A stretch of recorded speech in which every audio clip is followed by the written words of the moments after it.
Tole nagaan waaqayyo waaqa jiraataa isiniif haa baay'atu barattootaa fi hordoftoota meetii chaanal akkam jirtu nagaa keessanii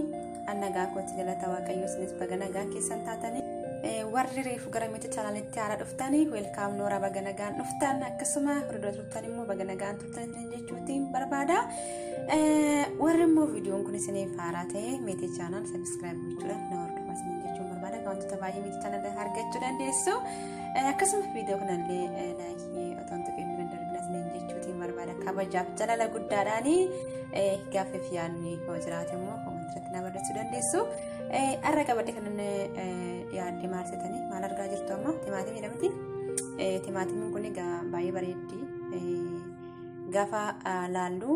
akkamitti tilmaamna keessi timaatimii kana maal fakkaata duubni isaa akkuma arginu baay'ee bilchaatee diimatee jira jechuudha humnaa olitti haa ta'u garuu keessa isaa hanga kana bilchaateera laata jenneetu yaadnumee lafa jirtan xiqqoo isheetti yaadame baay'ee waan xiqqoo tokkoon waan inni irraa hubadheen sheersinii gochuu barbaadatan jechuudha timaatimii kana miiceen mureera jechuudha gara tokko isaa muramaadha haa ta'u garuu duuba isaa fi keessa isaa waliin madaalchisee ni baay'ee nama tokko na dhibeetan jechuudha kanaaf egaa duubni isaa akkuma kana bareedaadha diimaadha keessi isaa immoo kunoo akkas fakkaata gaafa irraa muramu dummaan isaa jechuudha haa ta'u garuu keessi isaa immoo amma duuba isaa kana hin ga'u jechuudha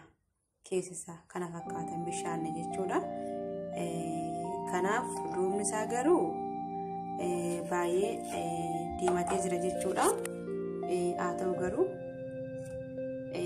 keessi isaa fi duubni isaa kun waliin madaalu jechuudha egaa akka kana jechuudha egaa kana gubbaatti maal hubanna seetanii wanti nuti hubannu asirraayi yeroo tokko tokko wantoota baay'ee isaa duubuma qofa ilaaluudhaan yommuu nuti itti wantoota baay'ee murteessinu inni jira yommuu nuti itti wantoota baay'ees dubba keenya qofa ilaaluudhaan yommuu nuti maqaa gaarii wal ilaannu yommuu nuti maqaa gadhee wal ilaannu illee inni jira jechuudha kanaaf egaa namni duubni isaa qofti baay'ee bareedidhaaf keessi namaa bareedaadha jechuu hin dandeenyu duubni namaa immoo bifni namaa immoo fokkisaa ta'eef keessi namaas fokkisaadha jechuu hin dandeenyu jechuudha kanaaf egaa keessaa nuti kan wal madaallu yeroo baay'ee dudduuba walii ilaaluudhaan jechuudha keessa keenya garuu waliin beeknu keessa keenya kan beeku tokkoffaa irratti irra caalaa waaqayyoodha itti aansee nuti beeka keessa keenya nama akkamii akka taane inni qabxii sadaffaan immoo namoota nutti siqanii nu wajjin haasaan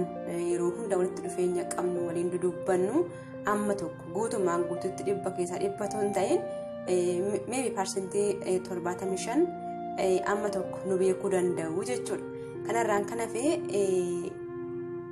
dudduuba keenyas keessa keenyas ta'e kan beeku abbaadhuma sanaa fi waaqayyo qofaadha kanaaf egaa nutis yeroo baay'ee nama qofatu hin ta'e wantoota baay'ee wantoota jireenya keenyaaf nu barbaachisanii wantoota baay'eedhaan tire wanta jireenya keenyaaf nu barbaachisu fakkeenyaaf huccuudhuma tokkollee bitachuudhaaf tarii baay'ee bareeda ta'e binnee tarii gaafa miiccinu luqqa'uu danda'a garmalee bareedee gatii guddaatti baasnee binnee nu mararee gaafa miiccinu immoo yoo garmalee luqqaa ta'e faayidaan alataa jechuudha timaatimii kunis baay'ee bareedaadha duubni isaa diimataadha keessa isaa garuu akka duuba isaa sana miti jechuudha kanaaf egaa wantoonni baay'ee yeroo baay'ee dudduuba qofa ilaaluudhaan shawwadamnee wantoota baay'ee isaa dogoggora keessa galuun nurra kan jiraanneef yaada kana sheerisnee gochuu barbaadanii waan kamiyyuu dudduuba qofaan madaaluun nurra hin jiraatu egaa asirratti yeroo baay'ee yaadni namaa fi yaadni waaqayyoo amma akka walirraa fagaatullee as gubbaatti ni hubanna nuti akka namummaatti akka foonitti yeroo baay'ee dudduubuma qofa ilaaluudhaan wantoota baay'ee murteessinasii filannasii fudhannasii bitannasii maqaatti moggaasnas jechuudha waaqayyo garuu akkas miti bifa namaa miti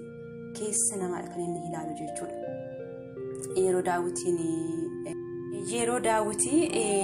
dibamu keessatti egaa Saamu'eelii mana Isseey gara mana Isseey gaafa dhaqu keessatti egaa Isseeyillee ijoollee isaa warra gurguddaa warra dhaabbii tulan warra hojjaa dhedheeraa qaban warra hirree qaban warra gurguddaa warra akkasidha kan inni Saamu'eeliif dhiyeessaa ture jechuudha. Saamu'eeliyyuu akkuma nama tokkotti isa kanatu ta'a jedhee yommuu dibata dibuudhaaf ka'ullee in argina. Waaqayyo garuu lakki isa miti kana miti ani Waaqayyo keessa namaan ilaala malee fuula namaa miti kanan ilaalu jedhee yommuu nuti dubbata argina. Daawiti abbaan isaallee quba hin qabu ture iddoo oolaa tiksu jira. haa ta'u garuu dhuma irratti namni afee jira ijoollee kee keessaa jedhee gaafa Saamu'eelii Isseeyin gaafatu yommuu inni akka Daawiti lafatti kaa jiru itti hime egaa dhaqaate namatti ergaa waamaa jedhee yommuu inni waamsisu argina jechuudha. Kanaaf egaa argitanii yaada Waaqayyoo fi yaada keenya nuti yeroo baay'ee wantoota mul'atan qofa irratti xiyyeeffachuun nurra hin jiraatu. Kanaaf egaa amala Waaqayyoo kanarraan fudhannee barree yeroo kamittuu jireenya keenya keessatti waan tokko dudduuba qofa ilaallee gaddinee haarree cabuu qabnu itti gammannes fudhannee itti miidhamuu qabnu ilaallee madaallee gaggaragashinee yoo ilaalle booda waan sana arguu dandeenya keessana isaa madaaluu dandeenya. Dhumni isaa maal akka ta'e fuuldurri isaa duubni isaa maal akka ta'e baruu dandeenya. Namas ta'ee meeshaa bitannu meeshaa fayyadamnu kamiyyuu jechuudha. Yeroo bara kanaa wantoonni baay'een artifishaalee kan nama goyoomsan kan nama kisaaraa keessa gashan waan baay'eetu jiru jechuudha. Gaarii fakkaatanii kan allayyaa nama buusanii jechuudha. Kanaaf egaa timaatimii kanarraati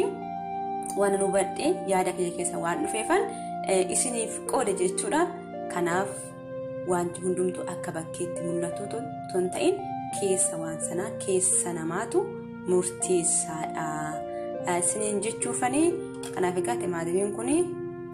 duubni isaa baay'ee diimaadha keessa isaa garuu akka kana muramuun hin jabaata jechuudha. Bilchaanne waan ta'eef jechuudha duuba isaatudha diimate malee jechuudha. Kana fakkaata egaa miti chaanaan immoo waan daawwattaniif waan irraa barattaniif waan hordoftaniif baay'ee galatooma. Subscribe, share, like, comment gochuu